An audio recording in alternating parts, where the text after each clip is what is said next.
video Timo aka. Juda ko'p savollar bo'ldi. Mana shu mahalla to'g'risida ham savollar bo'ldi. Loyiha shunaqa chiroyli chizilganki, hamma mahallaga shikast yetmaydi, chiroyli qoladi. Naborot, nima deydi, ko'chalarini gullab berishadi, ranglab berishadi aka, sharoitlarni to'g'rilab berishadi, lekin mahalla ko'p tursiz, hamma yoqda dom. O'zimiz ham urf odatli mahallada inshaalloh qoladi aka. Loyiha shunaqa tushgan. Xo'p, yana so'rashyapti, bizaga qimmat bo'lsa kerak, biz qachon yashaymiz bunaqa deb. Yo'q, na samom деле eski Toshkentdan ham arzonda uylari, mana молодцы, Sharq bahori degan sotuv ofisi уже 350 ta domni ko'tarishdi.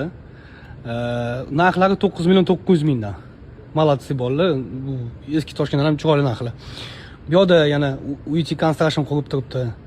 16 milliondan sotishyapti. Eng главный перекрестка bizlar Oybi metroga o'xshagan perекрестка bo'ladi bu. Kстати, direksiya mana bu yerda joylashgan, shu Qizil shaharda. Bu yerda xudo xolasa dunyoda eng katta fontan bo'lib tushyapti. Dubay rekordini uradigan, rekord Guinness oladigan fontan bo'ladi xudo xolasa. O'rta Osiyodagi eng katta 55 mingtalik stadion inshaalloh 27-yil bitadi.